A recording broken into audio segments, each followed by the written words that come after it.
Hello friends, स्वागत आहे तुमचं आपल्या या यूट्यूब चॅनलवरती. मित्रांनो, चॅनलवर नवीन असाल तर चॅनलला सबस्क्राईब करा आणि अशाच नवनवीन अपडेट्स पाहत राहा. मिस्टर जॉन्सन यांच्याशी बोलून काही तास उलटले होते. त्यावेळी मिस्टर जॉन्सन आणि सोहेल मित्तल आपापसात मीटिंग करत होते. अचानक मिस्टर जॉन्सन्स याने त्यांच्या लॅपटॉपवर कबीर सोबतची ऑनलाईन मीटिंग स्वीकारली. सोहेल मित्तलला अजिबात कल्पना नव्हती की कबीर प्रत्यक्ष येणार आहे आणि ऑनलाईन मीटिंगला हजर होईल. त्याला खूप वाटत होतं की जॉन्सनला भडकावं, पण कबीर तिथे असल्याने तो शांत राहिला. तो फक्त रागाने कबीरकडे पाहत होता.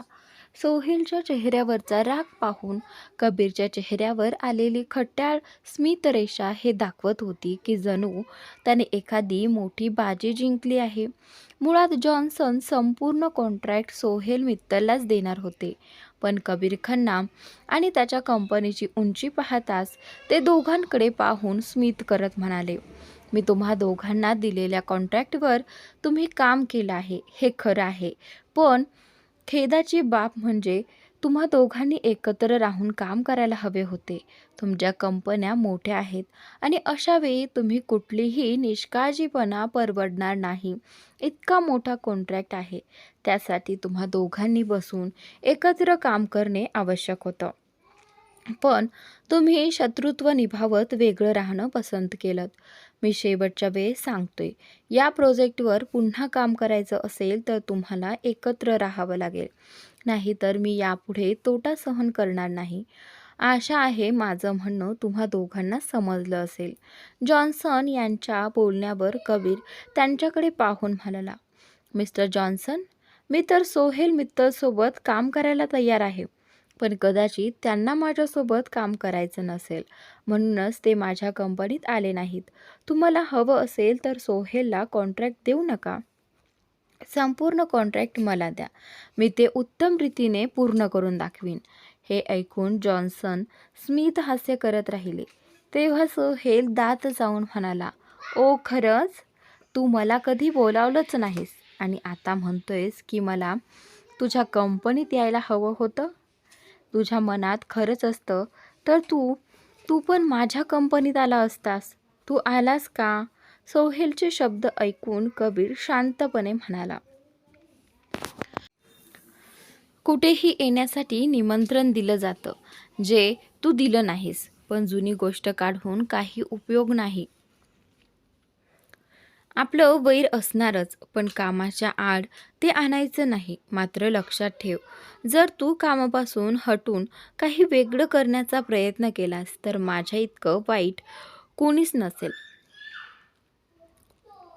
असं म्हणत कबीरने जॉन्सन्सकडे पाहून पुढे सांगितलं, मिस्टर जॉन्सन, मी तुम्हाला खात्री देतो की तुमचा कॉन्ट्रॅक्ट पुन्हा सुरू होईल. मी सध्या लंडनमध्ये आहे. इथलं काम पूर्ण होताच भारतात परत येईन. मला इतर काही ठिकाणी जायचं आहे, त्यामुळे पुढचं भेटणं नंतरच ठरेल. हे बोलून कबीरने कॉल कट केला. कबीर निघून गेल्याचं पाहून सोहेलही उठला आणि जॉन्सनकडे पाहत म्हणाला, ठीक आहे, आता तुम्ही असं ठरवलंय तर आपल्याला तसंच करावं लागेल. पण एक गोष्ट लक्षात ठेवा, पुढच्या वेळी जर चूक झाली तर कृपया आम्हा दोघांपैकी एकाची निवड करा, कारण आम्ही दोघं एकत्र राहून जास्त काळ काम करू शकणार नाहीत.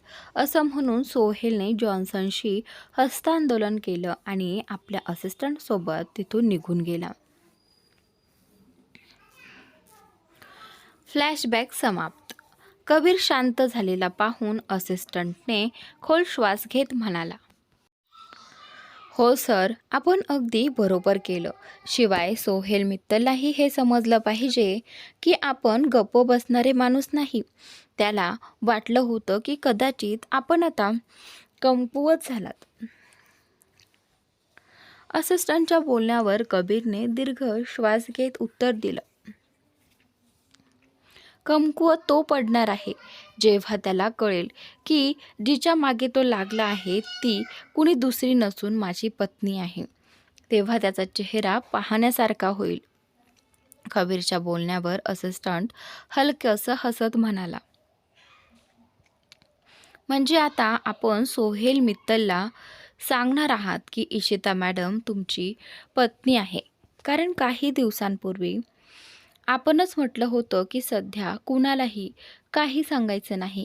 तेव्हा मीही सांगितलं होतं की फक्त 3 लोकांना कळणं पुरेसं आहे, जे मॅडमच्या मागे लागले आहेत आणि ते तुम्हाला चांगलं माहिती आहे. तुम्ही त्यांना पोलीस स्टेशनमध्ये पाहिलंही आहे. आणि त्यानंतर असिस्टंटचं बोलणं ऐकून कबीर डोळे अरुंद करून म्हणाला, सध्या तरी मी कोणालाच काही सांगणार नाही. त्यांना असं झटका बसणार आहे ज्याची त्यांना कल्पनाही केली नसेल. बरं, त्या दिवसाची मला चर्चा करायची नाही. मला हे सांग, ज्यांनी इशिताला स्पर्श करण्याचा, तिला फसवण्याचा प्रयत्न केला होता, त्यांचं काय झालं? कबीरच्या प्रश्नावर असिस्टंट आठवणीने म्हणाला, सर, जेव्हा आपण त्या इन्स्पेक्टरला पोलीस स्टेशनमधून काढून टाकलं तेव्हा तिथे नवीन पोलीस आले. मी त्यांच्याशी बोललो तर त्यांनी सांगितलं की लोकांना कडक शिक्षा होईल. पण त्यापैकी 2 मुलांना मी स्वतःच्या ताब्यात घेतलं आहे, ज्यांनी मॅडमशी गैरवर्तन केलं होतं. आणि त्यात एक मुलगीही आहे जी मॅडमवर चुकीचे आरोप लावत होती. मला कळत नाही सर, एक मुलगी दुसऱ्या मुलीची शत्रू कशी काय होऊ शकते? स्वतःवर चिखलात जातच आहे आणि दुसरीला सुद्धा त्या ढकलण्याचा प्रयत्न करत आहे. असिस्टंटचं बोलणं ऐकून कबीर पुन्हा डोळे अरुंद करून म्हणाला, त्यांच्यासोबत तुला काय करायचं आहे हे मला सांगण्याची गरज नाही. पण एक गोष्ट लक्षात ठेव, पुढच्या वेळी जर इशिता कुठल्याही अडचणीत आली तर सर्वात आधी तू मला माहिती देणार. मागच्या वेळी जशी चूक पुन्हा केलीस तर मी तुला माफ करणार नाही. कबीर असिस्टंटला म्हणाला, आता तू इथून जाऊ शकतोस. काही महत्त्वाचं काम असेल तर मी तुला बोलावीन. आणि हो, बॉडीगार्डना सांग की इशितावर लक्ष ठेवावं. ती आता आईबाबांसोबत मार्केटला जाणार आहे, त्यामुळे मी काही रिस्क घेऊ शकत नाही, कबीर असिस्टंटला म्हणाला. कबीरच्या बोलण्यावर असिस्टंटने मान हलवली आणि शांतपणे तिथून निघून गेला. त्याच्या गेल्यावर कबीरने फोन उचलला. त्यात इशिताचा मेसेज आलेला नव्हता, पण तरी तो तिच्या चॅटमध्ये जाऊन पुन्हा मेसेज वाचू लागला. त्याचवेळी त्याची नजर इशिताच्या प्रोफाईल फोटोवर गेली, ज्यात तिचा गोंडस फोटो होता. कबीरला अचानक आठवलं की इशिताने आपल्या इंस्टाग्राम आयडीवर बऱ्याच फोटो अपलोड केले आहेत. लगेच तो तिच्या अकाउंटवर गेला. तिथे त्याने पाहिलं की इशिताने अलीकडेच नवा फोटो अपलोड केला आहे. त्यात तिने छोटे कपडे घातलेले होते. कदाचित तो फोटो अनयाने काढलेला आणि अपलोड केलेलाही होता, कारण ज्या अवस्थेत इशिता पोलीस स्टेशनमध्ये आली होती त्यानंतर ती स्वतःहून असा फोटो अपलोड करेल हे शक्य नव्हतं. त्यामुळे जास्त विचार न करता कबीरने तिचे सगळे फोटो आपल्या फोनमध्ये सेव्ह करायला सुरुवात केली. जे फोटो सेव्ह होत नव्हते त्याचे त्याने स्क्रीनशॉट घेतले. दरम्यान दुसऱ्या बाजूला इशिता तयार होऊन खाली आली होती. तिने पाहिलं की अनया आपल्या वडिलांसोबत बाहेर जात आहे. जाण्यापूर्वी अनयाने तिलाही सोबत येण्यासाठी सांगितलं, पण ज्या पद्धतीने जान्हवी खन्नाने तिला शिकवलं होतं त्यामागे तिने हळूवार नकार दिला. अनयाने हसत तिच्या पप्पांसोबत बाहेर पाऊल टाकलं. इशिताने पाहिलं की 10 मिनिटं झाली तरी जान्हवी खन्ना खाली आली नव्हती. ती तिच्या खोलीकडे जायला निघाली तेवढ्यात जान्हवी खन्ना पूर्ण मॉडर्न कपड्यात तयार होऊन खाली आली.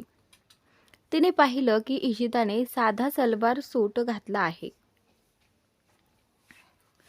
ते पाहून जान्हवी खन्ना भुवया उंचावत म्हणाली, हे काय घातलं आहेस? आपण शॉपिंगला जातोय, मंदिरात नाही. जान्हवी खन्नाच्या बोलण्यावर इशिता आपल्या कपड्यांकडे पाहत म्हणाली, पण मम्मी, यात काय चूक आहे? तुम्हाला माहिती आहे की मी नेहमी असेच कपडे घालते. इशिताचं बोलणं ऐकून जान्हवी खन्नाने दीर्घ श्वास घेतला आणि नजर एका नोकरावर वळवली.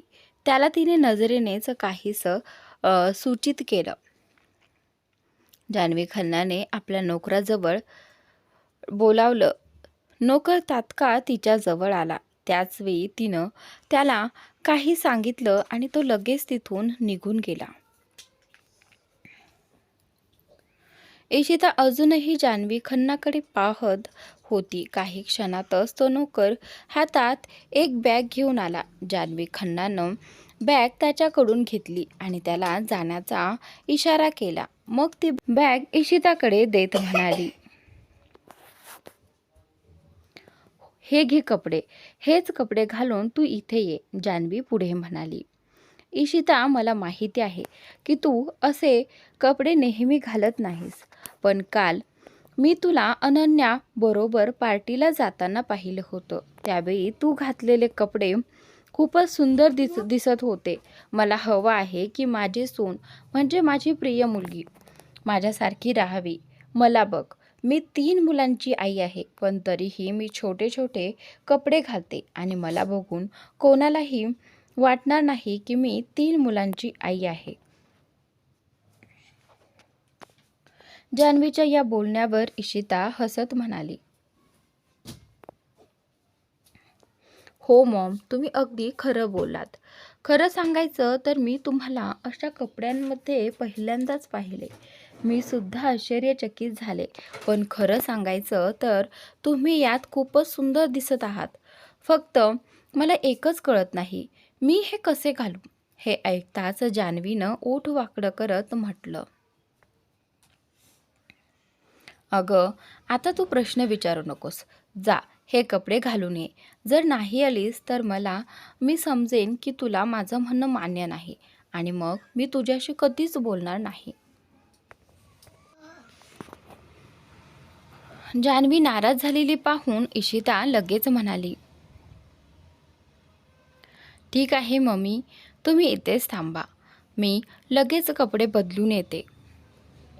असं म्हणून इशिता पटकन तिथून निघून गेली. ती गेल्यावर जान्हवी सोफ्यावर बसून तिची वाट बघू लागली.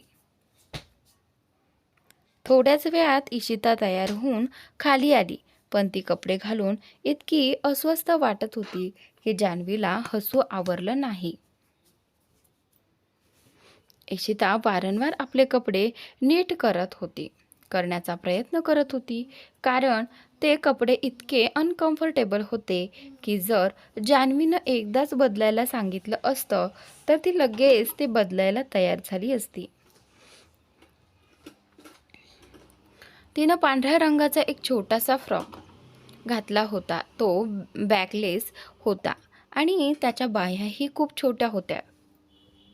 जान्हवी खन्नानं हसताना पाहून इशिता खाली बघत म्हणाली, मला आधीपासूनच माहिती होतं की मी या कपड्यांमध्ये छान दिसणार नाही. आणि बघा, तुम्हीही हसत आहात. मला फक्त 2 मिनिटं द्या, मी दुसरे कपडे घालून येते. मला या कपड्यांमध्ये खूप विचित्र वाटते. अशा कपड्यांमध्ये मी बाहेर कशी जाणार? असं म्हणून इशिता मागे वळून निघणार की इतक्यात जान्हवी खन्नाने तिचा हात धरत म्हणाली, मी तुझ्याकडे बघून हसत नव्हते. तुझ्या पद्धतीने अडखळत वागते आहेस ना, ते पाहून मला हसू आले. खरंच तू अगदी पागल आहेस. अनयाकडे बघ, किती उत्साहात वावरते ती, आणि तू मात्र नेहमीच भीती खातर दडपून राहतेस. मला माझी सून म्हणजेच माझी मुलगी ही आत्मविश्वासाने लोकांच्या नजरेला नजर भिडवत सामोरी यावी असं वाटतं. ते पुढे म्हणाले, चल आता, आपल्याकडे वेळ नाहीये, आपल्यालाही निघायचं आहे. ते लोक आधीच बाहेर गेले आहेत. असं म्हणत जान्हवी खन्ना इशिताला घेऊन घराबाहेर पडली. काही वेळानंतर इशिता आणि जान्हवी खन्ना एका मोठ्या ब्रँडेड मॉलमध्ये पोहोचल्या. तिथे सगळे लोक आपापल्या कामात व्यस्त होते. इथून पुढची स्टोरी तुम्ही रीड करा.